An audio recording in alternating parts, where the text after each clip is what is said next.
These are such stressful environments, the dentist school, the applying of CAPID, that it will steal away your health. It will take out the youth out of you. You won't feel young anymore. You don't feel happy anymore.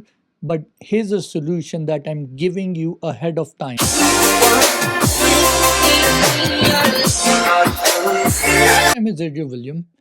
And recently, I did a poll on my Instagram, on my WhatsApp, asking foreign trained dentists that in 2024, how many of you felt like crying when they did not get accepted to their dentist school or did not got acceptance during CAPID process. And I was astonished that more than 75% of the people actually said that they felt like crying.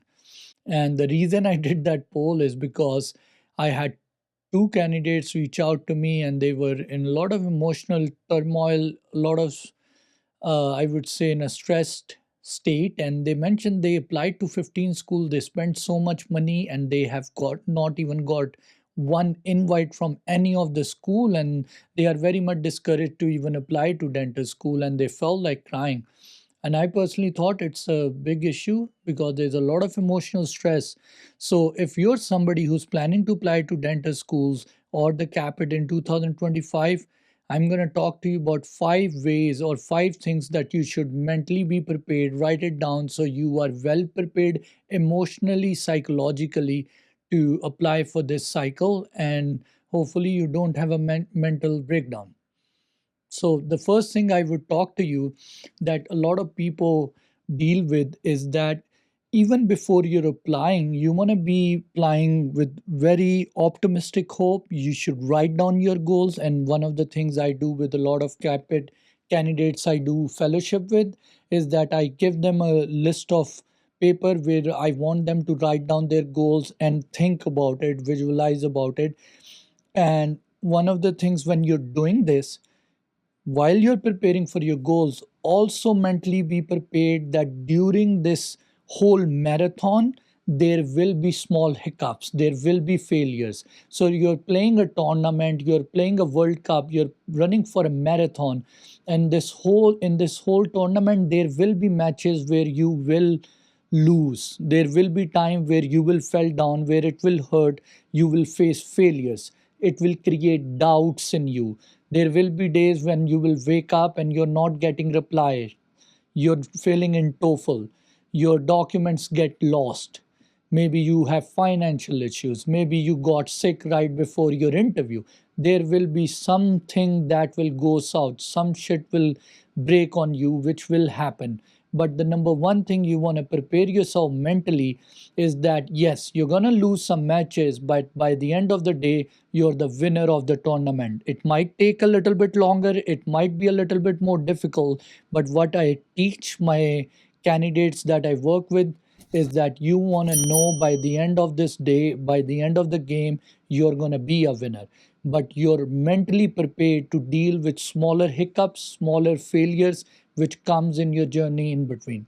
The second thing that I like to tell them is that when you're not getting acceptances, when you're not getting the reply that you want, you're not getting the things that you desire, keep yourself busy by keeping goals for yourself. Okay, if I'm not getting any interviews, if I'm not getting the acceptance letter right now from the school, I'm still have planned and lined up a preceptorship for myself, or I have actually prepared myself for a volunteer work, or I'm giving ADAT, or I'm planning to improve my TOEFL. So one of the key things that can block your negative thought process, that can block the stress hormones in you, is physical activity or some kind of task that you have to complete. You're going to deal with rejections, you're going to deal with failures, you will need a lot of patience, but one of the best friend you will have is a daily checklist. You want to keep goals for yourself, and I'm not saying you should be doing 10,000 things in one week. Don't do that. Keep one thing at a time, but keep a daily goal for yourself. So when the storm comes, when things become very difficult, at least you can release dopamine in yourself by doing something good every day.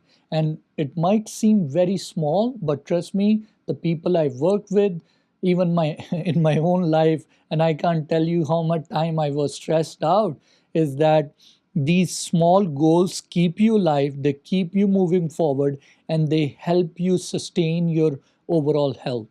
If you're finding this video useful, do hit the like button, and do write in the comment box if you have some kind of goals that you already prepared. And by the end of this video, I'll share something free that I'm giving away as well. And the third thing I would talk to you is that before you apply to CAPID, one of the key things, especially the people I worked, are usually female. Most of them are married or have families. And one of the key things I suggest to them, even before CAPID start, even before you apply to schools, what you want to do is you want to talk to your family. You want to talk to your friends, your spouse, your loved ones, that listen, I'm gonna apply to this school. On average, it's gonna cost me about 30 to $40,000. It's a year-long journey. It makes you miserable. You have to travel. There's a lot of stress, and there might be days where I'm gonna be emotionally in a bad slump. I'm gonna go through my hormonal swing. I'm gonna have some issues. I would be stressed out. I would like to talk to you. I would come and just try to discuss my bad day with you. And as a friend, I'm just telling you beforehand that this process is very difficult. The reason I'm saying this is because a lot of non-dentist people living in US or outside of US, they think you're already a doctor. This would be very easy for you. Or you pass your INBD, this should be very easy for you. Well, it is not. And a lot of the non-dental people who haven't gone through CAPIT don't even know how difficult it is and how much stress it causes. And I tell people, you want to tell your family, you want to tell your kids, you want to make them aware that I'm going to be going through some roller coaster ride, and some days going to be bad, some days going to be good, but I want you to be be my team player, be my support group. So if I have something to talk to, I can talk to you guys. The next thing that I tell people that is very important is you want to start finding some physical activity, some kind of yoga, exercise, something that can help you in your health. I've talked to people who are currently going through school. I went through school, and came out and started working for a corporate job, and these are such stressful environments, the dentist school, the applying of CAPID, that it will steal away your health. It will take out the youth out of you. You won't feel young anymore. You don't feel happy anymore.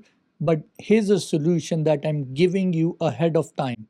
And trust me, after 4 years, if you implement this, if you write this down today and start doing it, you will thank me after 4 years for this.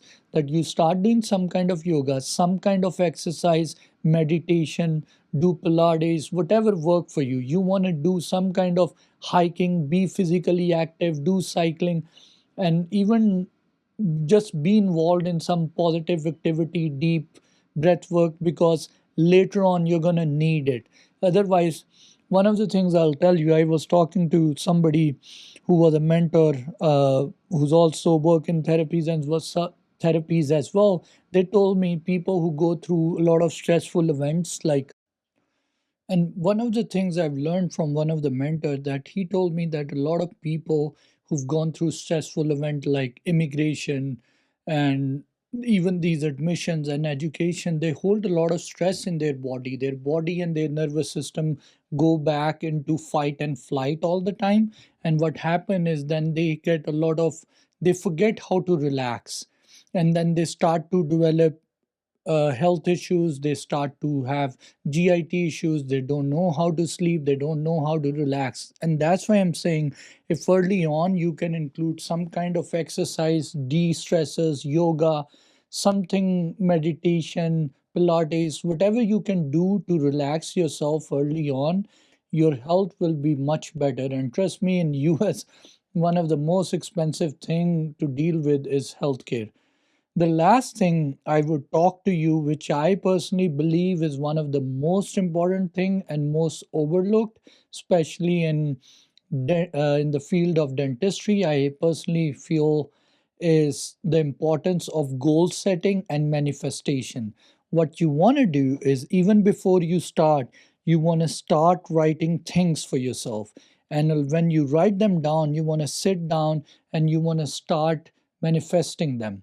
You want to start thinking how it would like when you will get that acceptance letter. How would you write that on your story, on your Facebook? Where, how will you talk to your friends, tell them about this, or inform your parents? And I think thinking about that thought process and working towards it, your subconscious brain actually start to work better. You act more positive and you have a sense of gratitude. And one of the things I'll tell you, if you've been facing with extreme failures or difficulties and you're watching this video, I'll tell you something that I've used in my worst time, in my darkest hours. I've actually dealt with a lot of failures, which is fine, but I think the most difficult time is when you lose a loved one. And I asked one of my mentors, like, what do you do when you lose a loved one? When one of your loved ones have gone away and you would never be able to see them again? How does that feel? Or how do you recover from that kind of failure or disappointment? And I think these words really helped me. He told me, what if I tell you that you were never supposed to have that love in the first place? You were never supposed to have that person or that fatherly love or that person in your life in the first place. But God, somewhere in between, decided that He would place that person in your life, maybe for a year, for a month, for a decade, but He will give you that opportunity to feel that love for a short while. But in the original plan of life, in the blueprints, you were never supposed to have that loved one. Maybe you were never supposed to have that father in your life. And a lot of time, there are kids who never see their father or their mother. And if God has given you that opportunity to have that loved one around you for a short period of time, be grateful for that. And that's when things really changed for me, because that's when I realized I believe the world owe me something. God is supposed to give me more. But that's not true actually. Whatever He has given you, you should be thankful for that and then wait for the universe to give you more. When you're grateful for the things that you got, even though they are very small, even though those were the very shortest period of your life when you had happiness, be grateful for that. And I think people like J.K. Rowling knew this very well. J.K. Rowling is one of the smartest person, I think, because when she wrote Harry Potter, and Harry Potter's one of the strongest strength he had was the memory of his parents. And I think that's the thing about holding on to these good memories as your anchor. It really allows you to change your perspective. The reason I'm saying this, during CAPID, you're going to have time when you're going to think, I applied to 20 school, I spent $30,000, I fought my family for this, I came to US, I worked hard and I'm not getting anything. And at that time, I want you to remember, this is very difficult time. You're dealing with a lot of stress, but trust me, money will come back, your degrees will come. But when you lose a loved one, nothing comes back. But even during that time, you change your perception and you be grateful to God with whatever you got. Whatever He gave you be grateful for that and then wait what God gives you back. Once you show that gratitude in the time of difficulty, that's when God really actually starts to bless you. And I've actually tried this in my life and I've seen a lot of things changing. And the last thing I'll tell you is that a lot of people I've been working with in the CAPIT process, but in this recent year, I've been doing a comprehensive fellowship where I work with people A to Z, starting from their personal statement, selecting schools, writing supplemental applications, personal statements, pretty much everything, interviews, preparing them for selecting schools, emailing schools. I help them with everything. And if you're interested in being part of this fellowship program, you can reach out to me. Along with that, I'm also doing a free webinar in the first week of February. I'm still gonna write down the dates. I'm planning on a Sunday But if you're interested to attend that free webinar to prepare for CAPID, write in the comment box, say you're right interested in the comment box, and hopefully I'll reach out to you. You can follow me on Instagram where I keep people updated about free webinars, about content on CAPID that will help you to prepare well. And there's a lot of free stuff I post up there that you can utilize useful content. If you found this video useful, do hit the like button, write in the comment for the next webinar, and do check out this video that I'm posting at the end. And hopefully, I'll see you in a more meaningful video.